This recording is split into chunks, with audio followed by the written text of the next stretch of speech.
ایک تو سر chief justice صاحب نے بھی ریمارکس کے اندر یہ کہا کہ پہلے تو یہ بتائیں کہ کہاں لکھا ہے تاحیات نااہلی کا، ایک تو سر یہ بات. دوسری سر منصور علی شاہ صاحب نے جو کل کی ہیئرنگ ہے اس کے اندر ریمارکس دیتے ہوئے کہا تھا، جی آج سے پہلے جو بھی ہیئرنگ تھی اس میں ریمارکس دیتے ہوئے کہا تھا کہ جھوٹ بولنے والے کو تاحیات نااہل کر دیتے ہیں، اگر کسی نے کوئی چوری کی ہو، قتل کیا ہو، سزا کی مدت اگر پوری کر لے تو وہ پھر الیکشن لڑ سکتا ہے. یہ کہاں کا قانون ہے یا یہ کون سا طریقہ کار ہے؟ اور سر تیسرا جو میرا سوال اس سے جڑا ہے وہ یہ ہے کہ جو پہلے فیصلہ آیا تھا سر وہ 5 رکنی بینچ کا تھا، ابھی جو سن رہا ہے آئی تھنک یہ 7 رکنی بینچ ہے. تو اگر اب یہ والا بینچ کہہ دیتا ہے کہ تاحیات نااہلی نہیں ہوتی، ان دیٹ کیس پھر کیا اس کا امپیکٹ ہوگا؟ نہیں، پھر اس کو سمجھا جائے گا کہ یہ آئین میں کی جو تشریح یہ فریش کرتے ہیں وہ ظاہر ہے لارجر بینچ ہے تو وہ اپلائی کرے گی. سوال یہ آئے گا کہ کیا یہ مؤثر بماضی ہو سکتا ہے کہ نہیں؟ جی اب جو قانون انہوں نے بنایا تھا اس کو تو مؤثر بماضی نہیں رکھا. بالکل تو یہ بھی دیکھنے کی بات ہوگی. ہاں، تو ابھی مشکلات ہیں میاں صاحب کو الیکشن لڑنے کی، پر ان کے لیے سارے ہی دروازے کھولے جا رہے ہیں اور باوردی لوگ ان کے سفید دستانے پہن کے ان کے لیے دروازے کھول رہے ہیں، اور وہ بادشاہ سلامت ہر بند دروازے سے اپنے ہاتھی پہ بیٹھ کے گزر رہے ہیں اور لوگ تالیاں بجا رہے ہیں. تو یہاں بھی یہ ہو سکتا ہے، یہاں بھی یہ ہو سکتا ہے آپ کہہ رہے، کیونکہ میں نے اسی لیے یہ سوال کیا کہ یہ معاملات ابھی کہیں آؤٹ آف دا ووڈز نہیں لگ رہے میاں صاحب، لیکن میاں صاحب کے کاغذات نامزدگی جمع بھی ہو گئے ہیں، منظور بھی ہو رہے ہیں، ان پہ کسی نے اعتراض کرنے کی کوشش کی تو اس درخواست پر فردر اعتراض لگا کے واپس کر دیا گیا. تو شاید وہی آپ جو بات کر رہے ہیں کہ شاید ان کے لیے گراؤنڈ جو ہے وہ غالباً ہموار کیا جا رہا ہے. سر جب ہم بات کرتے ہیں لیگل ایشوز کی، یہ نائب مقدمات والا بھی سر ایک معاملہ جو ہے وہ آج امپورٹنٹ ڈیولپمنٹ ہے سامنے آئی ہے کہ سر نائب مقدمات میں نااہلی کی مدت جو ہے اسے 10 سال کا سے کم کر کے پہلے 5 سال کا کیا گیا، اب سر اس کو پھر سے 5 سال سے بڑھا کر 10 سال کا کر دیا گیا ہے. اس کے پیچھے سر کیا لاجک، اس سے آپ کیا سمجھتے ہیں، کس کو فائدہ ہو سکتا ہے، یہ کیوں کیا گیا ہے؟ نیب کو کیا دوبارہ استعمال کسی کے خلاف کرنے کی کوشش ہے؟ کیونکہ ہم یہی دیکھتے ہیں کہ جب وہاں پر سختی ہوتی ہے اس وقت کوئی نشانے پر ہوتا ہے. جی نشانے پہ تو ہے، اس وقت ایک شخص ہے جو نشانے پہ ہے، جس سے سارا 9 مئی کا ملبہ ڈال کے اور اس کو جو اس نے پلان نہیں بھی کیا تھا، اب اس نے تو پلان یہ نہیں کیا ہوگا بانی چیئرمین نے کہ پولیس ہی ساری بھاگ جائے، وہاں قریب ہی نہ ہو جہاں کور کمانڈر کے دفاع کے لیے، اس کی سیکیورٹی کے لیے جتنے بندے ہیں وہ بھی نکل جائیں. اور یہ کام، یہ انٹریپمنٹ جو ہے یہ تو آپ نہیں منسوب کر سکتے بانی چیئرمین کو. وہ جیل میں بھی پڑا سوچتا ہوگا کہ یہ مجھے کیا پتا تھا، یہ سارے رستے کھول کے اور باقاعدہ ان کے بندے، بھائی لوگ کے بندے، وہ ان کو اجازت دے رہے ہیں، اشارے کر رہے ہیں کہ اندر آؤ اندر آؤ. اور اندر کوئی اتنا کراؤڈ تو نہیں تھا کور کمانڈر ہاؤس میں. جو فوٹیج جتنی بھی گورنمنٹ نے جاری کی ہے اس میں 15 سے زیادہ لوگ نظر نہیں آتے. ایک آدمی ٹیلی ویژن توڑ رہا ہے تو اس کے ارد گرد کوئی کراؤڈ ہی نہیں ہے. ایک آدمی شیشے توڑ رہا ہے باہر دروازے کے، جو صدر دروازہ ہے بلڈنگ میں انٹر ہونے کا، کوئی اس کے ساتھ سر آپ کہہ رہے ہیں کہ پی ٹی آئی کے کارکن ہی نہیں تھے، ایک بندہ بھی نظر نہیں آتا. نہیں، میں نہیں جانتا ہوں پی ٹی آئی کے کارکنوں کو، پر یہ جو اس میں حیرت انگیز بات ہے کہ پنجاب میں کوئی 18 مقامات پہ، یا سارے ملک میں 18 مقامات میں، پر پنجاب میں 10-11 مقامات پہ یہ واقعہ ہوتا ہے کہ جو عسکری تنصیبات ہیں، یا عسکری نہیں بھی تو عسکری ادارے کے ساتھ جو منسلک ہیں یا منسوب ہیں، ان پہ حملہ ہوتا ہے اور ایک ایس ایچ او کو آئی جی بلا کے پوچھتا نہیں ہے، تنبیہ کرتا کہ تم نے وہاں پہنچ کے ایم ایم عالم کا جہاز کو کیوں نہیں بچایا، اٹیک ہو رہا تھا ایئر فورس کی چھاونی پہ، تم کیوں نہیں پہنچے. کور کمانڈرز ہاؤس پہ کوئی SHO کی جواب طلبی نہیں ہوئی. خود یہ جو IG اور DIG یہ وہی ہے. IG کو نہیں چینج کیا, IG کو سسپینڈ کر کے اور واپس بلانا چاہیے تھا وفاقی حکومت کو کہ تم نے یہ کیا کروا دیا اور تمہارے ہوتے ہوئے کیوں ہو گیا, کیوں لوگ پہنچ گئے. وہ تو سیٹیاں مار کے ان کو آگے آگے لے جا رہے تھے, اور رستے میں جہاں آپ بیریئر ہے, مثال کے طور پہ یہ مال روڈ پہ لاہور, اور وہ شیرپا پل کے بعد اور اس کے میاں میر پلوں کے بعد وہاں کوئی رکاوٹ ہی نہیں, کوئی جہاں وہاں سے ایک بندے کو پیدل نہیں گزرنے دیتے جب تک اس کی جامع تلاشی نہ ہو. وہاں کوئی تھا ہی نہیں. کور کمانڈر ہاؤس پہ کوئی 72 جوانوں کی ہوتی ہے ڈیوٹی, جو کہ سیکیورٹی کی ڈیوٹی, ایک بندہ بھی نہیں تھا. تو یہ چیز اب اس پہ سارا ہی ملبہ آپ ایک جماعت پہ ڈال دیں. یہ تو سر, لیکن آپ کو لگتا ہے کہ سارا ملبہ ایک ہی جماعت پر ڈالا گیا ہے؟ سر ادارے نے اپنے اندر کارروائی تو کی ہے, اس کی آپ کو پتا ہے بہت زیادہ ڈیٹیلز نہیں پبلک کی جاتی, لیکن اتنا تو ہمیں پتا ہے کہ وہاں پر بھی معاملات ہوئے ہیں اور دیکھا گیا ہے کہ اگر اندر سے کوئی تعاون کیا گیا ہے, جو بھی ہوا ہے, تو you can't say nobody I think can say کہ ایک ہی جماعت پر ملبہ ڈالا جا رہا ہے. نہیں, ملبہ یہاں سزائیں قید کی ہو رہی ہیں اور وہاں آپ نے ان کو فارغ کر دیا اور صرف ملازمت سے.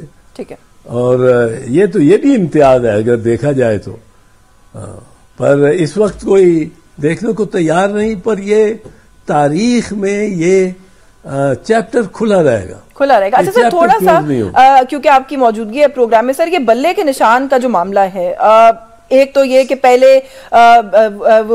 اسٹے دیا پشاور ہائی کورٹ نے, پھر اسٹے وڈرا کر لیا, واپس جو بیک ٹو اسکوائر ون ہو گیا. ابھی آپ بانی PTI کہہ رہے تھے, I don't know if I am correct اور رانگ ان سیئنگ دس, کہ پشاور ہائی کورٹ کے معاملے کے بعد تو اب وہ دوبارہ چیئرمین PTI نہیں ہو گئے. سر تھوڑا سا اس پہ کامنٹ کیجیے گا کہ اس سچویشن کو کیسے دیکھتے ہیں. اور ایک سوال جو اس ایشو کو لے کر بھی ساتھ ساتھ اٹھایا جا رہا ہے وہ یہ ہے کہ ECP کا جو بھی ڈیسیجن تھا اس کو لے کے جا کے ڈسکس کرنے کے لیے یا اس پہ فردر آرگیو کرنے کے لیے پشاور ہائی کورٹ جو ہے وہ شاید رائٹ فورم ہی نہیں تھا. پاکستان تحریک انصاف کے وکلا کو سپریم کورٹ جانا چاہیے تھا. اس پر آپ کی کیا رائے ہے؟ اس میں آپ کو ایک چیز بتاؤں, پہلے تو بلے کا نشان کا لے لو. میں 5-7 پوائنٹس بتاؤں گا, آپ پوائنٹ وائز اس کو دیکھو. پہلا نقطہ میرا یہ ہے کہ یہ جو ووٹ کا حق ہے بندے کا, میرا, آپ کا, کسی غریب آدمی کا, ان پڑھ کا, پڑھے لکھے کا, وہ بنیادی حق ہے. One of the fundamental right. In fact the Supreme Court has said it is more fundamental than fundamental right, کیونکہ ساری عمارت ہی جو کھڑی ہے آئین کی اور ریاست کی, وہ اس ووٹ پہ کھڑی ہے, وہ ڈٹرمن کرتا ہے کام. نمبر 1. نمبر 2, ہر وہ جو پروسیس ہے یا طریقہ کار ہے یا ضابطہ ہے یا کوئی انسٹرومنٹ, اوزار ہے جو اس ووٹ کے ممد اور معاون سائی ہوتا ہے, فیسیلیٹیٹ کرتا ہے اس ووٹ, اس رائٹ کو, اس حق کی. اور اس پہ سپریم کورٹ نے, پاکستان سپریم کورٹ نے بی بی شہید کے کیس میں 1988 میں ہولڈ کیا تھا کہ یہ ووٹ بھی فنڈامنٹل رائٹ ہے اور نشان بھی فنڈامنٹل رائٹ ہے. اب نشان کس طرح ممد اور معاون ثابت ہوتا ہے؟ امریکہ میں کوئی نشان نہیں ہوتا بیلٹ پیپر پہ, نام ہی ہوتا ہے. برطانیہ اور یورپ میں نام ہی ہوتا ہے, جاپان میں نام ہی ہوتا ہے. ہمارے ہاں یہ کیوں, بنگلہ دیش, بھارت, پاکستان میں کیوں یہ نشان رکھا جاتا ہے؟ نشان اس لیے رکھا جاتا ہے کہ 70% ہماری آبادی, جس کا قصور ریاست کا ہے اور ہمارا ہے کہ ان کو کیوں نہیں اسکول میں پڑھے, وہ الٹریٹ ہے, وہ ناخواندہ ہے, وہ لکھ نہیں سکتے, اپنا نام بھی نہیں پڑھ سکتے. اب ان کو آپ 20 نام ان کے سامنے لکھ دیں, وہ کہا بیچاری 60 سال کی بی بی کیا کرے گی؟ وہ کہے گی من تو نہیں پتا کتنے. تو اس کے لیے, اس کی سہولت کے لیے آپ نشان پیپلز پارٹی کو جو ووٹ دینا چاہتا ہے بلاول بھٹو زرداری کو، وہ تیر پہ ووٹ لگا لے، جو نواز شریف کو دینا چاہتا ہے ووٹ وہ شیر پہ لگا لے، جو پی ٹی آئی کو دینا چاہتا ہے اس کے لیے بیٹ ہے۔ اب وہ سارے سمبلز میں سے آسانی سے ڈھونڈ کے ووٹ لگا دیتے۔ اب اس کا مطلب ہے کہ، اور یہ اس میں کہا گیا ہے بے نظیر بھٹو شہید کے کیس میں ججمنٹ سپریم کورٹ کہ یہ بھی فنڈامنٹل رائٹ ہے، یہ جو نشان ہے یہ کوئی نہیں ترمیم کے بٹی خود چھوڑے اس کو۔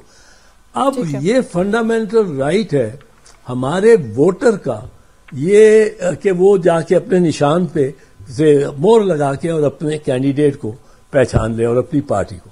اب یہ اگر آپ نے ووٹرز لسٹ سے نکالنا ہے کسی ووٹر کو، ایک ووٹر کو اگر نکالنا ہے تو اس کے لیے بڑی لمبی پروسیس ہے۔ اس کے لیے الیکٹرل رولز ایکٹ کے بعد اب الیکشن ایکٹ 2017 کے تحت اس میں باقاعدہ اشتہار اخبار ہوں گے، اس کو اطلاع ہوگی ووٹر کو، اس کو بلایا جائے گا، اس کو سنا جائے گا، وہ اس کے خلاف گواہ پیش ہوں گے، اس کے خلاف دستاویزات پیش ہوں گی، وہ اس پہ جرا کر سکے گا گواہوں پہ۔ یہ اچھی بھلا وقت لگ جاتا ہے، اس پہ کئی سال بھی لگ جاتے ہیں۔ بالکل ٹھیک۔ ایک ووٹر کو he must be given a hearing. یہاں انہوں نے الیکشن کمیشن نے 2-3 کروڑ ووٹرز کو یہ اس نشان سے، اس بنیادی حق سے جو نشان سے وہ اپنی شناخت کرتا ہے اپنے کینڈیڈیٹ کی، اس سے چھین لیا ہے۔ سو یہ بالکل مطلب ہے آئین کے خلاف ورزی ہے۔ پھر آپ دیکھیں اس میں جب ان کا نشان چھین لیا ہے ایک پارٹی سے، تو اس پارٹی کو آپ نے منتشر کر دیا۔ وہ پارٹی کے جو اگر ان کے 150 آنے تھے ممبر، وہ 150 ممبر جو ہے اب وہ اپنا نشان لے کے وہ آزاد کھڑا ہے، وہ منتشر ہو گئی، وہ تحلیل ہو گئی، اور کوئی ڈسپلن نہیں ہے۔ اچھا ریزرو سیٹس میں بھی ہو رہی، اچھا نہیں، اب یہ دیکھیں تحلیل ہو گئی، اب پارٹی کو تحلیل کرنے کا اختیار صرف اور صرف سپریم کورٹ کو ہے۔ نیب 1974 میں نیشنل عوامی پارٹی کو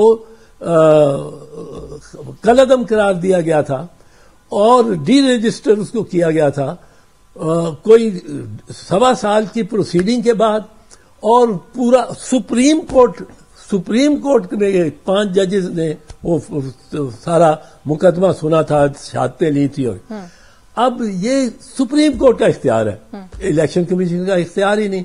اب اس انگریزی میں کہتے ہیں what you can't do directly you can't do indirectly. اگر الیکشن کمیشن براہ راست خود اپنے اختیار لے نہیں کر سکتی کسی پارٹی کو تحلیل، تو وہ مطلب ہے کان کو دوسری طرف سے پکڑنے کے لیے کہ وہ کر دے کہ جی ہم نے تحلیل نہیں کیا، ہم نے تو نشان لے لیا، نشان اس کو نہیں جانے دیا۔ آپ نے اس پارٹی کو منتشر کر دیا، نشان لے لیا، اس کو خواتین کی نشستیں لے لیں، آپ نے تو الیکشن ہی ختم کر دیا۔ یہ کوئی الیکشن نہیں، آپ کہہ رہے ہیں کہ پارٹی جو ہے شیر کا شیر اس کو جو ہے وہ ٹارگٹ کرنے کی کوشش کی۔ سر آخر میں ایک کامنٹ یہ کر دیجیے گا کہ یہ پیپلز پارٹی اور نون لیگ کی سیٹ ایڈجسٹمنٹ کی کوئی خبریں چل رہی ہیں، اعزاز احسن صاحب، یہ معاملہ ہونا چاہیے؟ ایک ملاقات بھی ہوئی ہے یاز صادق اور خورشید شاہ صاحب کی، وقت میرے پاس محدود ہے، اس پہ اگر بریف کامنٹ کر دیں کہ آپ کس پر کیا رائے ہے، should Peoples Party go down this road?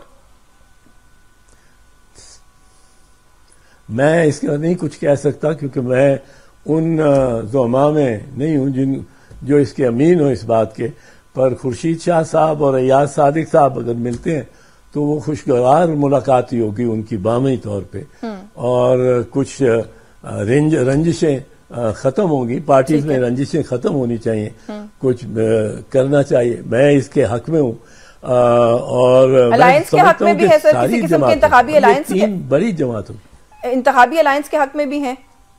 میں ذاتی طور پہ انتخابی الائنس خاص کر نون کے ساتھ کے حق میں نہیں ہوں، ہمیں بہت نقصان ہوگا، بہت نقصان ہوگا۔ سر بس وقت ہو گیا، معذرت کے ساتھ آپ کو انٹرپٹ کرنا پڑے گا۔ دیتے ہیں اس کو جو نون کے حق میں ہے یا ان کے خلاف ہے۔